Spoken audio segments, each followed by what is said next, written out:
Hello, my name is Kat. Welcome to your soul journey reading for the year 2016. Now, I'm recording these readings at the end of February, leading up to spring, a symbol of new beginnings in the cycle of nature.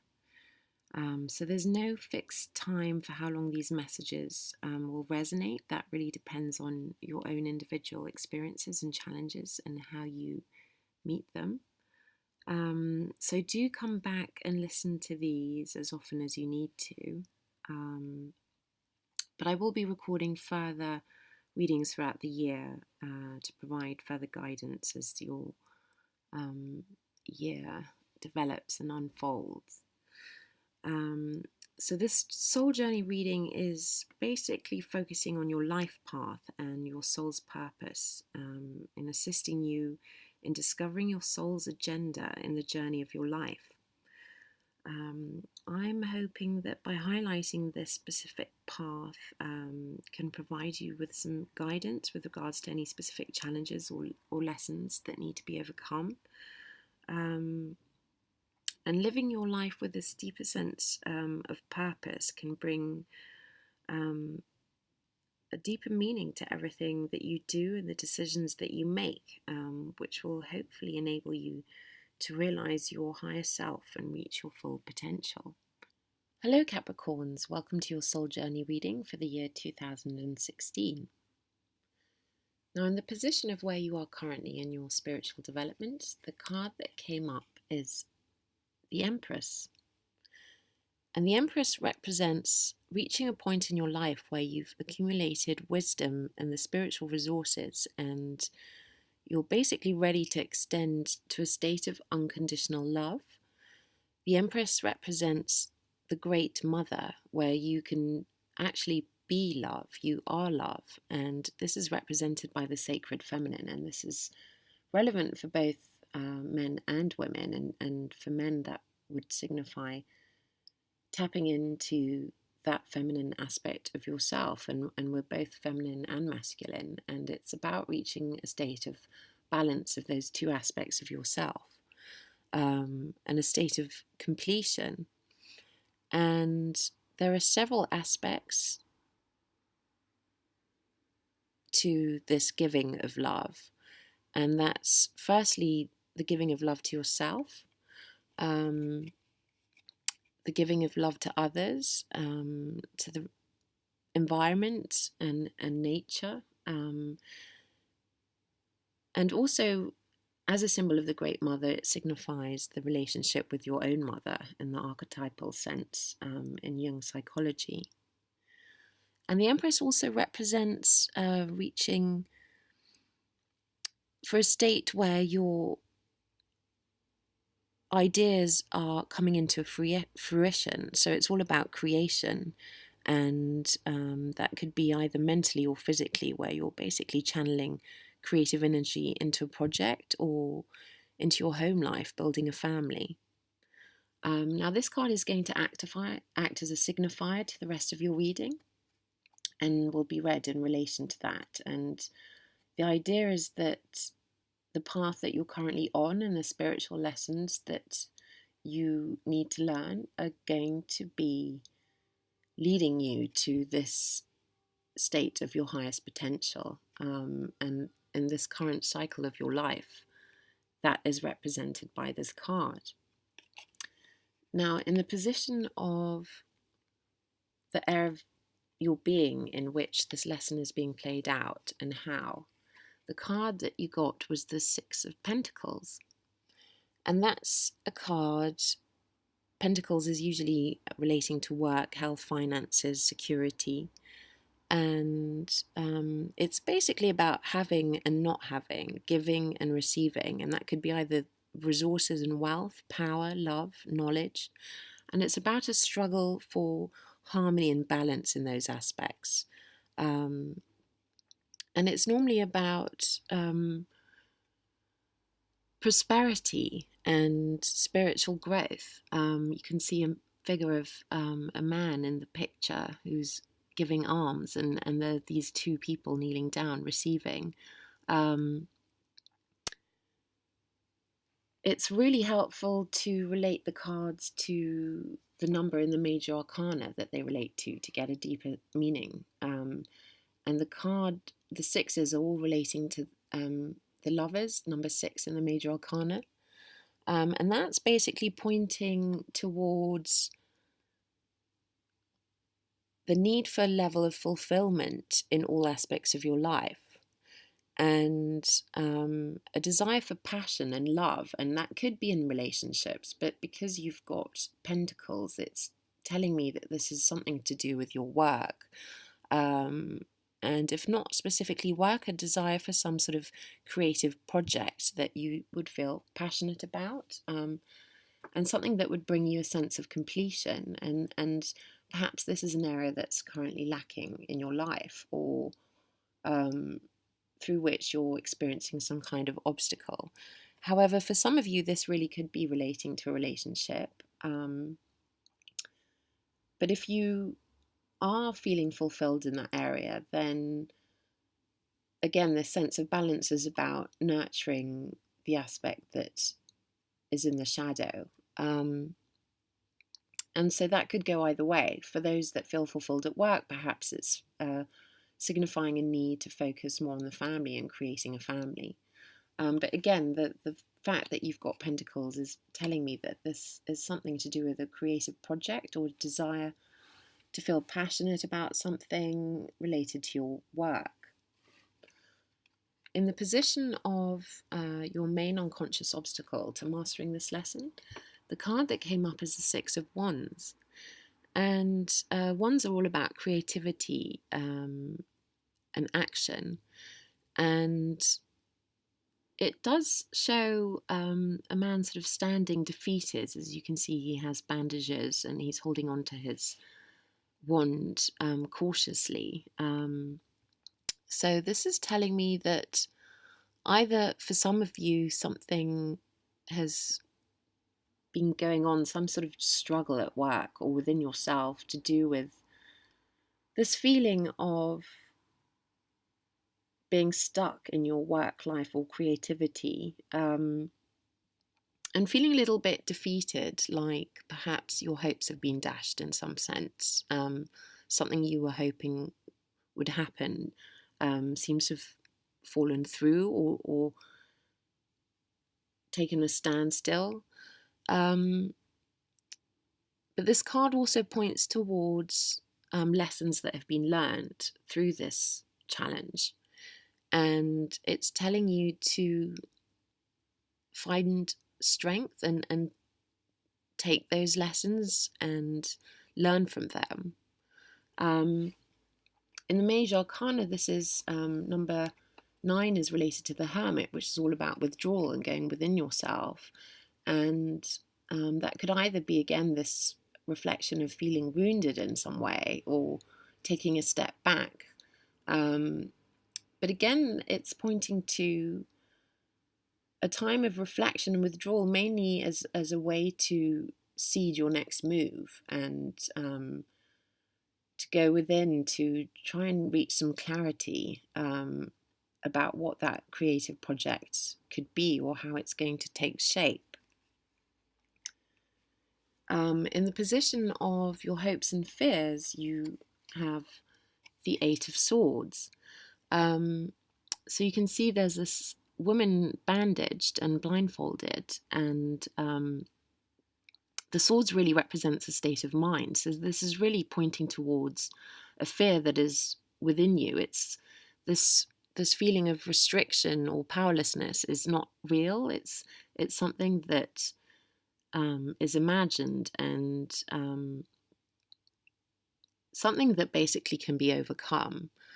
And it does point towards the fact that you may be feeling restricted, perhaps by your circumstances. And because of this card, it's telling me this is something to do with work again. So either you're feeling like you're in a dead-end job, or perhaps you're worrying about money and you feel trapped by any debts that you may have, and making you feel tied to perhaps a job that you're not entirely happy in.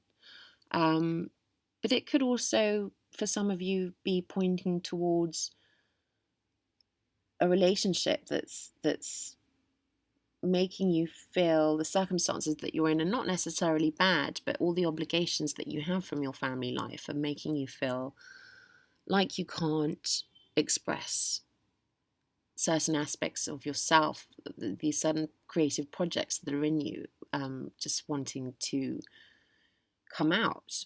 And again, this relates to the 8 in the Major Arcana, which is the Strength card. And this is basically telling you that, you know, you're a fighter, you're tough, and you have the physical drive and the stamina to persist despite any setbacks that you may be experiencing.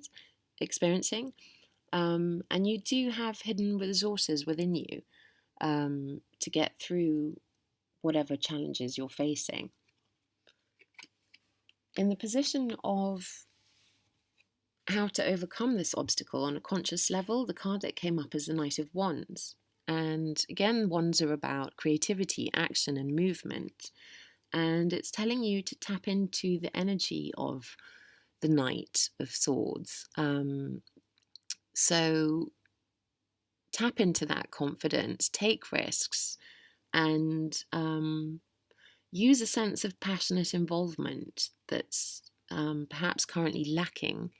If you're in a rut, try something new. If you're working too hard, maybe take a break and go out and see your friends and have fun. Go back to a sense of that adventure and excitement that can bring you back to yourself, and lighten up a little bit so that you can see more clearly the direction that you need to take.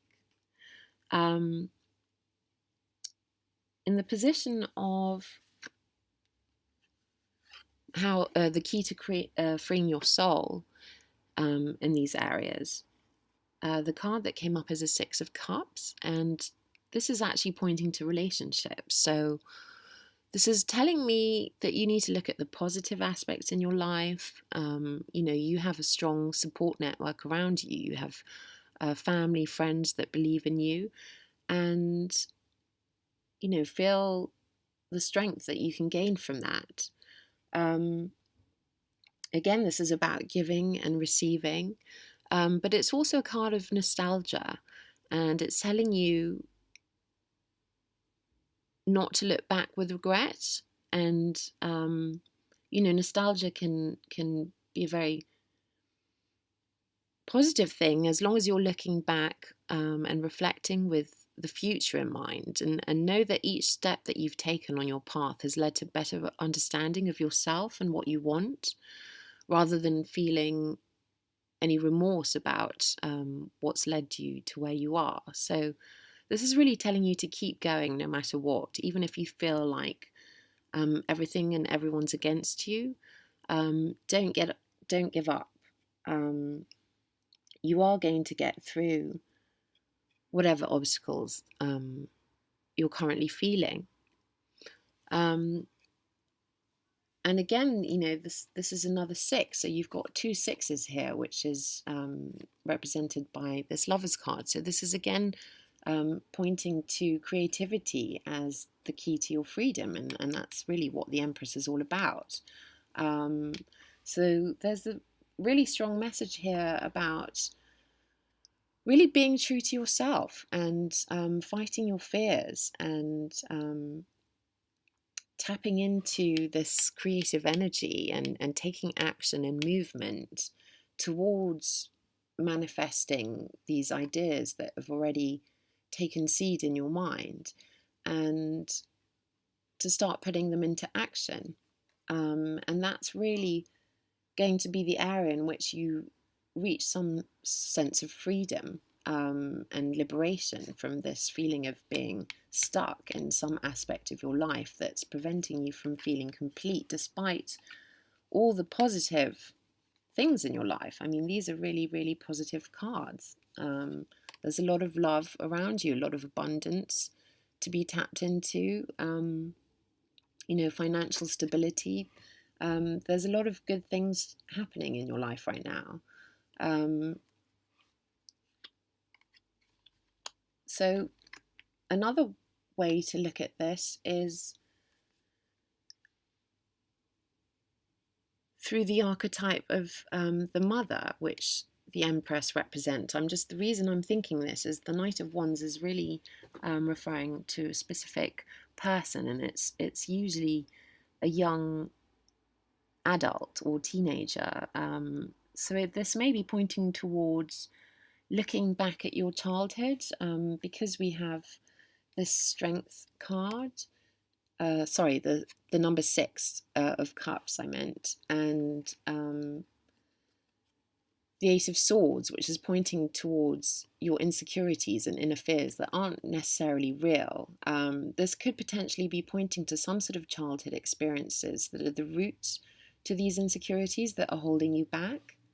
And that really may be the key to freeing yourself, in the sense of the mother and your relationship with your mother, or any sort of childhood relationship in your root family that seems to have triggered this insecurity that's holding you back right now. Because if we look at the Empress from a Jungian psychology point of view as the mother archetype, there are some areas where we basically revert to patterns of our childhood, where we're playing those roles out in a variety of ways, whether in our core family or in the new family that we may have created and be currently in, or even just a position of authority at your work. And until you face that shadow aspect of yourself, it's basically going to create the same entanglements with people who represent that similar role in your life. And you really need to just bring this into your conscious awareness, which is the first step to overcoming this pattern. And techniques for freeing yourself from this pattern is really about tapping into your own feminine self and connecting with that aspect of yourself and your intuition and belief in yourself, and specifically in the power of love, which was discussed at the beginning. So that unconditional love for yourself that's always there, that you don't actually need from other people, because it's always within yourself. And it's basically going to be the unifying force that connects all these different parts of your life, that in unity bring this sense of fulfillment, and draw them all together. And when those are out of balance and you're not facing on a conscious level those childhood patterns, you can find yourself blocked in some way, and those certain aspects of your life may be stuck in some sort of rigid pattern, whether that is work or within your family relationships. And when you tap into that feminine aspect of yourself, your feminine strength and power, you're basically freeing your soul and freeing your creative potential, which is going to be released. And the 3 represents basically a trinity. So it's the bringing together of that female and male aspect of yourself and embracing both. And the 3rd is acting as the sort of equilibrating factor, which is combining everything in a way to produce this completely new reality in your life. And that state of completion is the direction you're basically heading in when you've overcome these fears and tapped into your strength and your inner warrior, and take that action to fulfill these different areas of your life, whether balance in your relationship or being true to yourself and your inner nature, and taking action in that creative project, is basically the area of your soul that is going to free you. And And when you've learnt these lessons and reached that state of completion, the next lesson in the cycle of your life, the card that's come up is the Chariot. Now, the Chariot is a card that really overflows with energy and the promise of victory. And it represents action in all areas of your existence. So when you've reached this state of mind, you basically know who you are and what you want and what direction to take.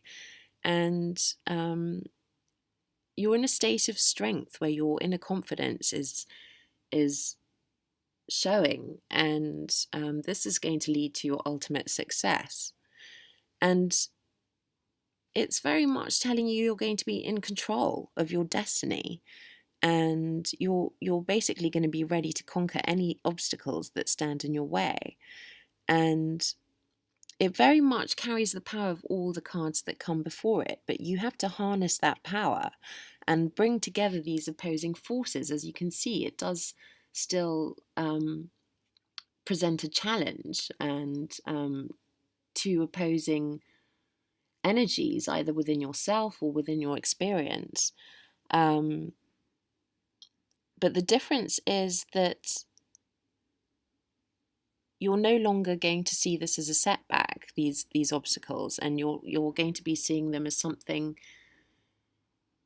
new, in the sense of a new perspective. And you're going to view them as engaging opportunities rather than obstacles. And that's really what you're going to look forward to when you've reached this completion. So with that, we've come to the end of your reading, Capricorns. I hope that there were some messages that resonated for you, and I look forward to seeing you next time.